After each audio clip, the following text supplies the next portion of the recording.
नमस्कार साथियों, जय हिंद। स्वागत है आप सभी का आपके बिना का परिवार में। आइए दोस्तों, शुरुआत करते हैं। हम या कर चुके हैं ऑलरेडी हम करंट अफेयर्स के बारे में। आप लोगों ने पहला पार्ट आपका कर लिया होगा। पहले ही पार्ट के अंदर आपने इसका नाम जो पढ़ा था कि कौन किस पद पर विराजमान है, उसी का आज हमारा दूसरा पार्ट है। आज हम दूसरा पार्ट करेंगे इसका भी, ठीक है ना। दूसरा पार्ट किस लिए, देखिए वीडियो ज्यादा बड़ी ना हो जाए, क्लास बड़ी ना हो जाए, आप परेशान ना हो जाओ, उसी को देखते हुए ना इसको मैंने पार्ट्स में बांट दिया। अच्छा, पदाधिकारी बहुत सारे, मेन चीज ये है। तो 2023 और 24 के पूरे एक साल के जो मेन पदाधिकारी हैं, जो मेन ऑफिसर्स हैं, उनको आपको याद करना बहुत जरूरी है। तो इसीलिए इसको पार्ट्स के थ्रू में लेकर आया। पहले आपने याद कर लोगे संवैधानिक पद, हमारे संसद के पद, प्रधानमंत्री, राष्ट्रपति। आज हम देखते हैं, आगे चलते हैं और आगे करते हैं याद बिना किसी देरी के। एग्जाम आपका सर पे है, तो देखिए मुझे कुछ बताना ना पड़े तो ही चलेगा। देखिए जैसे हमारे सामने आते हैं अगले, क्या है, केंद्रीय सतर्कता आयुक्त। ये कौन होते हैं हमारे? ये सेंट्रल विजिलेंस कमिश्नर होते हैं हमारे, है ना। जितनी भी विजिलेंस होती है ना, जितनी भी जांच होती है ना भाई, जितनी भी जांच होती है भारत के अंदर, उसमें सबसे मुख्य जो अधिकारी होते हैं ये हमारे सीवीसी ही होते हैं, आप याद रखना। और इनका नाम क्या है भाई? प्रवीण कुमार श्रीवास्तव इनका नाम है। और ये कौन से नंबर के पद पे बैठे हुए हैं? तो ये 19वें पद पर है ना। मतलब कि 19वां इनका नंबर है जो बने हैं सीवीसी, सेंट्रल विजिलेंस कमिश्नर। याद रहेगा सभी के। चलिए आगे देखते हैं नेक्स्ट स्लाइड में कौन है हमारे? सीबीआई, है ना भाई। सीबीआई के जो हमारे निदेशक हैं या हमारे जो कंट्रोलर हैं सीबीआई के, सीबीआई का मतलब क्या होता है? याद रखेंगे सभी, सेंट्रल ब्यूरो ऑफ इन्वेस्टिगेशन। क्या कहते हैं इसको? Central bureau of investigation. और आप सभी जानते हैं कि ये भारत के अंदर सबसे बड़ी जांच एजेंसी होती है। जो जितने भी कोई भी केस हो जाए या कोई भी अपराध हो जाए, उसमें सबसे मेन रोल इसी का होता है। और सीबीआई अकेडमी अगर आपसे पूछ ले तो आप सभी याद रखना कि सीबीआई अकादमी जो है ट्रेनिंग के लिए, वो उत्तर प्रदेश के गाजियाबाद में स्थित है। ये कई बार एग्जाम में आपके आया है, तो आप सभी याद रखना। और इसके दो अध्यक्ष हैं, वो है प्रवीण सूद, ठीक है। मोस्ट इंपोर्टेंट है कि सीबीआई अकेडमी कहां पर है, अकादमी कहां पर है, तो वो उत्तर प्रदेश के गाजियाबाद जिले के अंदर स्थित है, ठीक है। और कौन है इसके अध्यक्ष? प्रवीण सूद, निदेशक, है ना, याद रखेंगे। चलिए आगे करते हैं। सिंपली क्या है कि एक स्लाइड में एक है आपका, आप याद करते चलेंगे, लिखते भी चलेंगे। ये पॉइंट आपके शॉर्ट होंगे, आने वाले एग्जाम में बहुत काम आने वाले। आने वाला कोई सा भी एग्जाम हो, आपको यूपी पुलिस का एग्जाम है, डेट अनाउंस हो चुकी है, एनडीए आपका एग्जाम आने वाला है, सीजीएल आने वाला है, इन सब में नियुक्तियां पूछी जाती हैं, याद कर लेंगे, ठीक है। आइए सीआईसी की बात करते हैं। देखिए फुल फॉर्म लगातार पेपर में आती है। सीआईसी की फुल फॉर्म क्या होती है? Chief information commissioner. Chief information commissioner होती है, सीधी सी सिंपल, याद रहेगी आप सभी के। और इसके जो हमारे कंट्रोलर अध्यक्ष हैं वो है हीरालाल समारिया, जो कौन से नंबर के हैं भाई? ये 12वें नंबर के।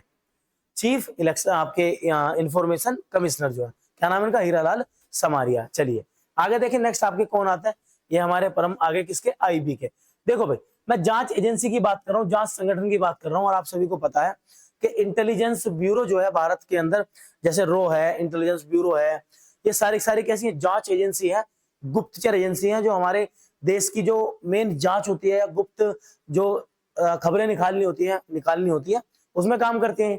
तो इनमें सबसे पहले इनके ना डीजी या इनके जो ये जनरल होते हैं, डायरेक्टर जनरल, ये याद करने बहुत जरूरी होते हैं। अगर आप ध्यान से देखें तो इंटेलिजेंस ब्यूरो के जो निदेशक है उनका नाम है तपन कुमार डेका। और अगर मैं आपको बता दूं, ये ऑलरेडी एक बार एग्जाम में आ चुके हैं, तो आप सभी याद रखना, most and the most important है तपन कुमार डेका, ठीक है। आगे चलते हैं, नेक्स्ट आपका देखेंगे रो।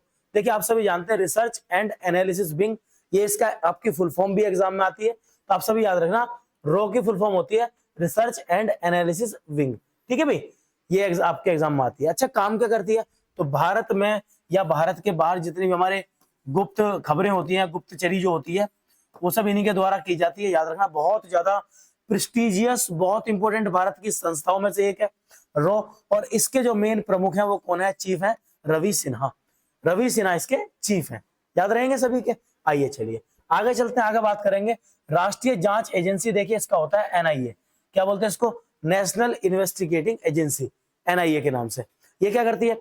ये राष्ट्रीय स्तर पर जो भी बड़ी जांच रहेगी, सुप्रीम कोर्ट के द्वारा कमांड की गई हो, सुप्रीम कोर्ट ने आदेश दिए हो कि हाँ भाई ये आपको इस केस में ये वाली जांच करनी है, तो उसमें सबसे आगे आती है एनआईए। कभी आपने देखा होगा कोई बड़ा केस हो गया, कोई मर्डर हो गया बड़ा, या कोई बड़ा ही बहुत बड़ा क्राइम देश में घटित हुआ है, तो उसको जो जांच करती है उसको करने ही एनआईए आती है, नेशनल इन्वेस्टिगेटिंग एजेंसी। और इसके जो हमारे अध्यक्ष उनका नाम है सदानंद वसंत दाते। कौन है इसके? सदानंद वसंत दाते। आगे अगर मैं आपसे बात करूं तो देखेंगे ध्यान से, आते हैं प्रभारी निदेशक जो हमारे बनते हैं किसके, प्रवर्तन निदेशालय। देखिए ये आजकल करंट में बहुत ज्यादा है, न्यूज में आपने बार बार पढ़ा होगा ईडी ईडी ईडी, है ना, शॉर्ट फॉर्म में इसको कह देते हैं ईडी। और ईडी का मतलब होता है एनफोर्समेंट डायरेक्टरेट। क्या बोलते हैं भाई, एनफोर्समेंट डायरेक्टरेट, सभी याद रखेंगे, ठीक है, ध्यान देंगे सभी। क्या होता है, एनफोर्समेंट डायरेक्टरेट, प्रवर्तन निदेशालय बोलते हैं जिसको, है ना। और इसके आंसर क्या होता है हमारे, मतलब इसके जो हमारे प्रभारी या प्रमुख निदेशक वो कौन है, राहुल नवीन, याद रखेंगे सभी, राहुल नवीन, ठीक है। चलिए साथियों आगे देखते हैं, जरा ध्यान देंगे सभी।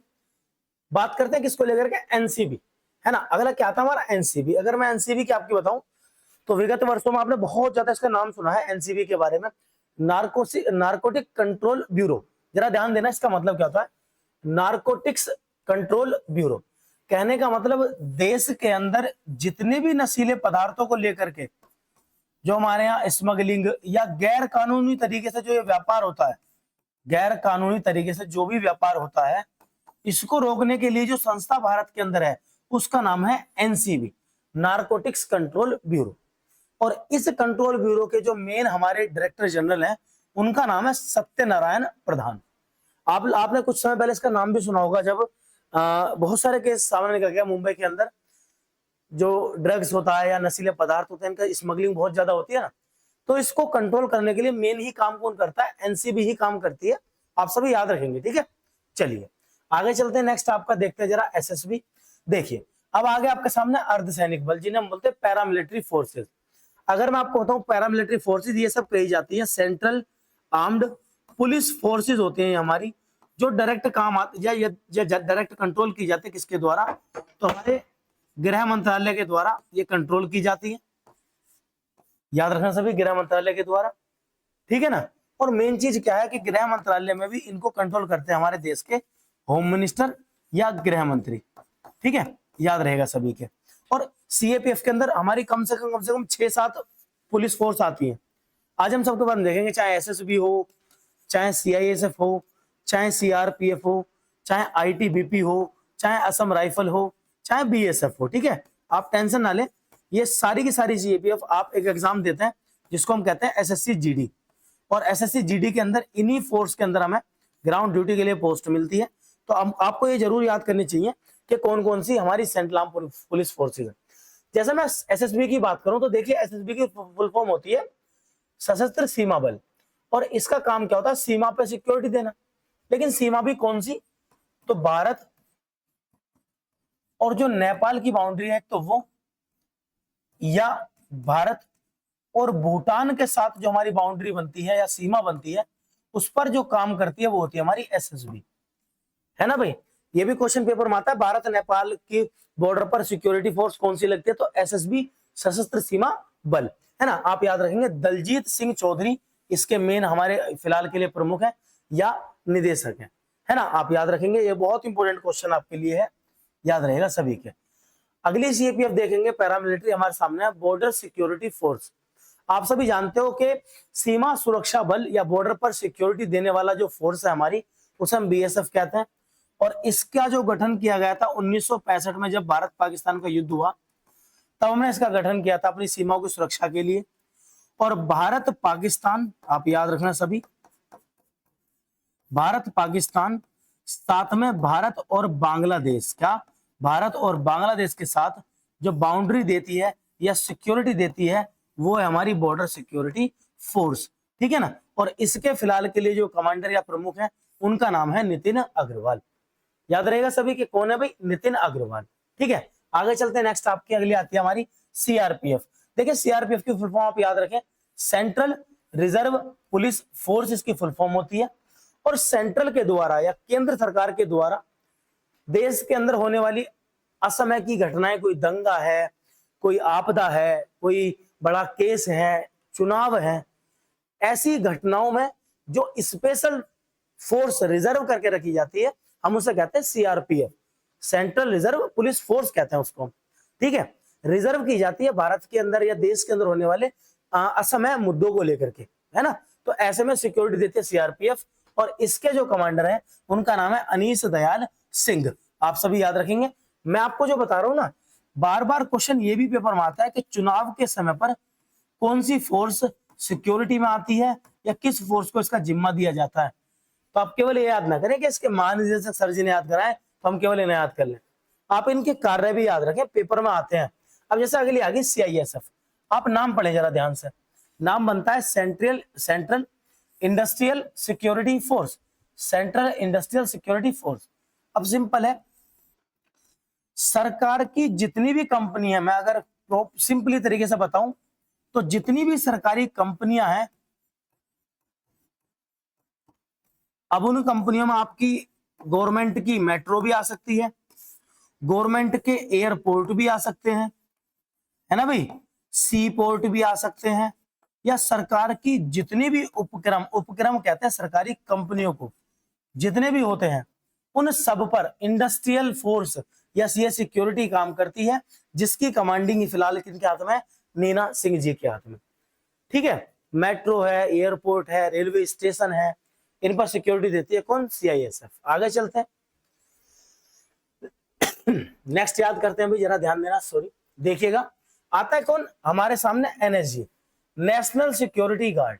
आप सभी जानते हैं देश के अंदर राष्ट्रीय स्तर की सुरक्षा के लिए गार्ड का समूह बनाया गया है ना। इंदिरा गांधी जो हमारी प्रधानमंत्री थी, उनकी मृत्यु के बाद जब उनकी हत्या कर दी गई, तो आगे चल के बड़े बड़े नेताओं की सिक्योरिटी के लिए ये ग्रुप बनाया गया था। अब तो SPG करती है सिक्योरिटी भाई, पहले NSG करती थी, है ना, नेशनल सिक्योरिटी गार्ड कहते हैं इनको। चाहे आपका मुंबई अटैक हो या बहुत सारे चीजों में आगे रहे हैं। इसके जो फिलहाल जो महानिदेशक है उनका नाम क्या है भाई, नलिन प्रभात इनका नाम है, आप सभी याद रखेंगे, नलिन प्रभात। आगे चलो भाई, नेक्स्ट SPG आ गया ना, इसको कहते हैं विशेष सुरक्षा दस्ता या दल, है ना, विशेष सुरक्षा दल। शौर्यम, समर्पणम और सुरक्षणम इनका मोटो होता है। और काम क्या होता है आप याद रखना, ये क्या करती हैं, ये बड़े बड़े जो हमारे नेता अधिकारी होते हैं इनको सिक्योरिटी देते हैं। फिलहाल के लिए ये प्रधानमंत्री को सिक्योरिटी देती है सेना हमारी, SPG के नाम से आती है, स्पेशल प्रोटेक्शन गार्ड होते हैं, ये ग्रुप होता है। आलोक शर्मा इसके महानिदेशक या कंट्रोलर हैं, आप सभी याद रखना, निदेशक हैं आलोक शर्मा। ठीक है, चलिए आगे चलते हैं। नेक्स्ट आपका देखिए ITBP सामने आया हमारे, आपको नाम से समझ में आ जाएगा, Bharat Tibbat Seema police, Indo Tibet border police, है ना। भारत और चीन के, किसके, भारत और चीन की बाउंड्री पर जो सिक्योरिटी देती है वही है हमारी ITBP, है ना। याद रखना सभी, ITBP सिक्योरिटी देती है कहां पर, हमारी भारत और चीन के बॉर्डर पर। और है कहाँ, राहुल रसगोत्रा इसके कौन है, निदेशक हैं, आप सभी याद रखना। भारत और चीन के बॉर्डर पर सिक्योरिटी देती है ITBP। Bharat Pakistan BSF, Bharat Bangladesh BSF, Bharat और नेपाल SSB, भारत भूटान भी SSB। आगे चलते हैं, नेक्स्ट आपका, चलिए करेंगे आगे, भारतीय तटरक्षक बल, इंडियन कोस्ट गार्ड, है ना। देखते जरा ध्यान से, याद करेंगे सभी, चलिए देखिए जरा,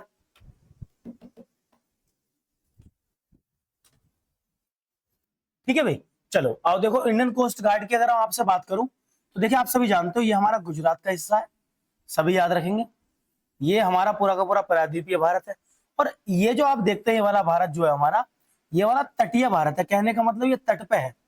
और इस तट को सुरक्षा देने के लिए हमने बनाया किसको, तट रक्षक बल को, कोस्ट गार्ड को बनाया। ठीक है, और इस कोस्ट गार्ड के द्वारा ही कंट्रोल किया जाता है, रेगुलेट किया जाता है, या सुरक्षा दी जाती है हमारे तट को, सभी याद रखना, चाहे वो पूर्व का तट हो चाहे वो पश्चिम का तट हो। और इसको सिक्योरिटी देते हैं कौन, हमारे इंडियन कोस्ट गार्ड, आप सब याद रखें। इसके जो कमांडर हैं कौन है, राकेश पाल, जो कौन से नंबर के हैं, 25वें नंबर के। ठीक है, याद रहेगा सभी को कोस्ट गार्ड का काम क्या होता है। चलिए आगे देखते हैं, असम राइफल्स, AR बोलते हैं, भारत की सबसे पुरानी सेना है भाई, सबसे पुराना पुलिस बल है, सबसे पुराना बल असम राइफल। एक क्वेश्चन ये है, एक है भारत और म्यांमार का बॉर्डर, भारत और म्यांमार की जो सीमा होती है उसको सुरक्षा कौन देता है, तो देखिए उसी को सुरक्षा दी जाती है असम राइफल के द्वारा, याद रखना सभी, असम राइफल के द्वारा। और इसके जो कमांडर हैं उनका नाम है क्या आपका, प्रदीप चंद्रन नायर, है ना भाई। इसके जो कमांडर उनका नाम क्या है, प्रदीप चंद्रन नायर इनका नाम है। चलिएगा नेक्स्ट आपका देखते हैं, चलिए अब आ गए हम आयोगों के पास, इंपोर्टेंट है, आप सभी याद रखेंगे आयोगों के, आयोग कौन कौन से, तो ध्यान दीजिएगा। आयोग के अध्यक्ष और सचिव याद करते हैं। अगर आयोग की बात आती है तो सबसे पहला आयोग हमारे सामने आता है नीति आयोग। कौन आता है भाई? नीति आयोग। ध्यान दीजिएगा सभी नीति आयोग को। देखिए जिसका पहला नाम क्या था? योजना आयोग। क्या नाम था? योजना आयोग। 2015 में इसका अलग गठन कर दिया गया। किस नाम से? तो इसका गठन किया गया नीति आयोग के नाम से, याद रखें सभी। इसके जो अध्यक्ष होते हैं वो पदेन प्रधानमंत्री ही होते हैं। कहने का मतलब जो भी प्रधानमंत्री बनेगा वो ऑटोमेटिकली इसका अध्यक्ष बन जाएगा। तो जाहिर सी बात है कि इसके अध्यक्ष वर्तमान में कौन होंगे? जो हमारे देश के प्रधानमंत्री होंगे, और हमारे देश के प्रधानमंत्री नरेंद्र मोदी जी, वही है नीति आयोग के अध्यक्ष। ठीक है, चलिए आगे चलते हैं। नेक्स्ट आपका क्वेश्चन आता है कि उपाध्यक्ष बताएंगे आप नीति आयोग के। तो देखिए जैसे अध्यक्ष होता है अलग से बॉडी में, इसी में क्या होते हैं? उपाध्यक्ष होते हैं। देखेंगे ध्यान से जरा कौन है, तो इसके वो है अध्यक्ष। उपाध्यक्ष आपके सुमन के बैरी या सुमन कुमार बैरी इसके उपाध्यक्ष हैं। साथ में देखिए नीति आयोग के, जो नीति आयोग हमारा national institution for transforming India, इसकी फुल फॉर्म होती है। इसके जो सीईओ हैं, ये भी लगातार पेपर में आते हैं। तो सीईओ जो है चीफ एग्जीक्यूटिव ऑफिसर, वो है हमारे VBR सुब्रमण्यम। ये भी लगातार एग्जाम में आते रहे हैं, जरा याद रखें सभी नीति आयोग के सीईओ। नेक्स्ट क्रम में आएंगे तो देखेंगे जरा यूपीएससी के अध्यक्ष है ना भाई। देखिए आप सभी जानते हैं देश के अंदर यूपीएससी का एग्जाम कराना, या यूनियन पब्लिक सर्विस कमीशन के क्या होते हैं? एक चेयरमैन होते हैं। ये एक संवैधानिक पद है। बात करूं एक संवैधानिक संस्था है, सीधी बात करें तो आपसे एक संवैधानिक संस्था है। कहने का मतलब इसका डिस्कशन या इसके बारे में प्रावधान हमारे देश के संविधान में है। तो फिलहाल के जो इसके अध्यक्ष हैं वो है डॉक्टर मनोज सोनी। अगर मैं आपको अपडेट दूं तो अगर आपके एग्जाम में आता है तो आप जरूर इसका आंसर लगाएंगे, लेकिन जुलाई 2024 में इन्होंने अपने इससे त्याग पत्र दे दिया। अभी फिलहाल के लिए नए कोई नहीं बने हैं। अभी अगर आपके क्वेश्चन आता है तो आप मनोज सोनी को ही लगा के चलेंगे यूपीएससी के अध्यक्ष। ठीक है, चलिए आगे बात करते हैं राष्ट्रीय महिला आयोग की। तो ये भी बहुत इंपॉर्टेंट पद होता है देश के अंदर, राष्ट्रीय महिला आयोग। देश के अंदर पूरा महिलाओं को लेकर के योग बनता है, आयोग बनता है पूरा। जो जिसकी अध्यक्ष कौन है? रेखा शर्मा, जिसकी अध्यक्ष है ना भाई। राष्ट्रीय महिला आयोग के अध्यक्ष कौन है? रेखा शर्मा। आप सभी की याद रहेंगी। चलिएगा नेक्स्ट बात करते हैं एनसीबीसी की। Most and the most important भाई, NCBC national commission for backward class. संविधान के अंदर 102वां संशोधन, बहुत ज्यादा इंपॉर्टेंट है भाई। संविधान के अंदर 102वां संशोधन हुआ कब? 2017 में, और तब यह आयोग जोड़ा गया था आर्टिकल 338B के अंदर, याद रखना सभी। और इसी में आपका आता है कौन? NCBC national commission for backward classes, और इसके अध्यक्ष हैं फिलहाल के लिए हंसराज गंगाराम अहीर। ठीक है भाई, हंसराज गंगाराम अहीर इसके अध्यक्ष हैं। आगे चलते हैं नेक्स्ट आपका एसएससी के चेयरमैन। अगर आपको याद करने तो ध्यान रखेंगे सभी, एसएससी का मतलब क्या होता है? Staff selection commission. इसके अध्यक्ष हैं फिलहाल कौन? एस किशोर। जितने भी एसएससी के एग्जाम वगैरह होते हैं आप सभी जानते हैं, जो भी कर्मचारी चयन आयोग है आपके सामने दिख रहा होगा, इसके जो अध्यक्ष कौन है? एस किशोर। याद रहेंगे। चलो आगे देखते हैं नेक्स्ट आपका लोकपाल की बात करते हैं। भारत के अंदर लोकपाल कौन है ना? लोकपाल की बात करें तो फिलहाल के लिए लोकपाल है AM खानविलकर। लेकिन जो पहले लोकपाल थे आप सभी याद रखना, जो पहले लोकपाल थे उनका नाम था PC घोष। बार बार एग्जाम में आए हैं और आएंगे, क्योंकि ये इनसे पहले थे और पहले थे PC घोष, जिनका नाम था पिनाकी चंद्र घोष। ठीक है भाई, पिनाकी चंद्र घोष इसके अध्यक्ष थे, आप सभी याद रखना पहले। और अब कौन है? अब है AM खानविलकर। आगे चलते हैं नेक्स्ट आपका आता है हमारे सामने वित्त आयोग। वित्त आयोग के बहुत सारे क्वेश्चन आपके ऊपर में आते हैं, देखेंगे जरा ध्यान से। सबसे पहला तो आ जाएगा आर्टिकल आपका 264। क्या इसके अंदर वित्त आयोग की परिभाषा दी गई है, डेफिनेशन दी गई है। आर्टिकल 280 में दिया गया है इसका गठन, इसका एस्टेब्लिशमेंट कौन करेगा? देश का राष्ट्रपति करेगा, याद रखना सभी।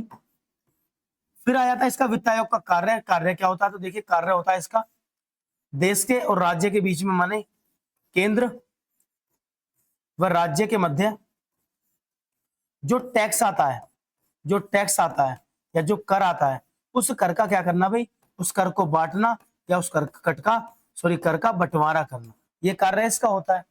वर्तमान रिपोर्ट जो चल रही है वो 15वें वित्त आयोग की चल रही है, और उसके अध्यक्ष कौन है? NK सिंह। और अब कुछ समय बाद 16वें अध्यक्ष हमारे सामने आ गए कुछ समय पहले ही, और अब इनकी रिपोर्ट बनने जाएगी, फिर आगे काम करेगी। और इसके अध्यक्ष कौन? हमारे डॉक्टर अरविंद पनगड़िया, सभी याद रखेंगे, डॉक्टर अरविंद पनगड़िया। ठीक है, नेक्स्ट बात करते हैं हम, देखिएगा जरा ध्यान से। बोर्ड या फिर समिति के प्राधिकरण के जो अध्यक्ष है वो कौन है? अध्यक्ष और सीईओ रेलवे बोर्ड के कौन है? जो हमारा रेलवे बोर्ड है पूरा का पूरा, पहली महिला अध्यक्ष है इसकी, नाम क्या है इनका? जया वर्मा सिन्हा, आप याद रखना, ये पहली महिला है, पहली महिला अध्यक्ष। ठीक है, तो पेपर में आने के देखिए पूरे चांसेस है, पहली महिला अध्यक्ष। नेक्स्ट दूसरे क्रम में बात करूंगा तो कौन आता है? सेबी। अगर मैं आपसे सेबी की बात करूं, ध्यान दीजिएगा, सेबी का मतलब होता है security and exchange board of India, भारतीय प्रतिभूति एवं विनियमन बोर्ड जो काम करता है हमारा। इसकी कौन है? माधवीपुरी बूच। कहने का मतलब शेयर बाजार के अंदर, मैं आपको सिंपली बताऊं तो शेयर बाजार के अंदर, भारत के अंदर दो शेयर मार्केट है, स्टॉक एक्सचेंज है, एक का नाम है नेशनल स्टॉक एक्सचेंज और एक का नाम है बॉम्बे स्टॉक एक्सचेंज। इन दोनों में कोई धांधली ना हो उस चीज के लिए बनाया गया था क्या? Security and exchange board of India, जिसे हम सेबी कहते हैं, है ना। आप सभी याद रखेंगे। इसके अध्यक्ष कौन है फिलहाल? माधवीपुरी बूच। चलिएगा आगे देखते हैं सीबीडीटी। सीबीडीटी का मतलब क्या होता है? केंद्रीय प्रत्यक्ष कर बोर्ड, इसको बोलते हैं central board of direct tax. देश के अंदर जितने भी डायरेक्ट टैक्स है उन सब का कलेक्शन, उन सब के कानून बनाना, उन सब पर रेगुलेशन करना किसका काम होता है भाई? सीबीडीटी का काम होता है। और इसके अध्यक्ष कौन है फिलहाल के लिए? नितिन गुप्ता इसके अध्यक्ष हैं, आप सभी याद रखेंगे। आगे चलते हैं, नेक्स्ट आपका देखते हैं किसको? भारतीय अध्यक्ष कौन? भारतीय दूरसंचार, बहुत इंपॉर्टेंट है भाई, ट्राई पेपर में बार बार आया है। Telecom regulatory authority of India इसकी फुल फॉर्म होती है। हिंदी में इसको कहते हैं भारतीय दूरसंचार विनियामक प्राधिकरण। भारत के अंदर कम्युनिकेशन को लेकर के, सूचना प्रसारण को लेकर के, या हमारे इसकी बात कर रहा हूं टेलीकॉम सेक्टर की, इसको लेकर के जो भी कानून है, जो भी चीजें कंट्रोल करी जाती हैं, उसको कंट्रोल करने का काम होता है इसका, ट्राई का, जिसको बोलते हैं telecom regulatory authority of India. ये कंट्रोल करती है सारे जितने भी हमारे सिम चल रहे हैं, जितने भी सर्विस प्रोवाइडर है, सबको कंट्रोल करती है ट्राई। और इसके अध्यक्ष कौन है फिलहाल? अनिल कुमार लोहाटी इसके अध्यक्ष है, सभी याद रखेंगे, अनिल कुमार लोहाटी। और आगे आते हैं हम उदय के पास, तो देखेंगे जरा, भारतीय विशिष्ट पहचान प्राधिकरण UIDAI, unique identification authority of India. अगर आप इसके बारे में पता करना चाहें इसका काम क्या होता है, तो आपके पास आपका खुद का आधार कार्ड होगा, आप उस पर देखिएगा तो आपको इसका नाम मिल जाएगा। कहने का मतलब भारत के अंदर एक यूनिक अपनी पहचान देने के लिए अथॉरिटी काम करती है। और इसके वर्तमान अध्यक्ष कौन है? तो अमित अग्रवाल इसके वर्तमान अध्यक्ष है। ये आपके प्राधिकरण और अध्यक्ष के इंपोर्टेंट अध्यक्ष, बोर्ड के इंपोर्टेंट अध्यक्ष है। कैसी लगी आपको ये क्लास जरूर आप बताएंगे। यदि पसंद है तो लाइक कीजिए, शेयर कीजिए, चैनल को सब्सक्राइब कर लीजिए, क्योंकि 23 और 24 पिछली एक साल की जो करंट है अफेयर जितने भी आने आपके, छोटी छोटी क्लासों के साथ आप रिवाइज करेंगे। आप लगातार रिवाइज करते रहे, एग्जाम आपका पास है, आपकी और क्लास आती रहेंगी। मिलते हैं हम अगली क्लास में, तब तक के लिए जय हिंद।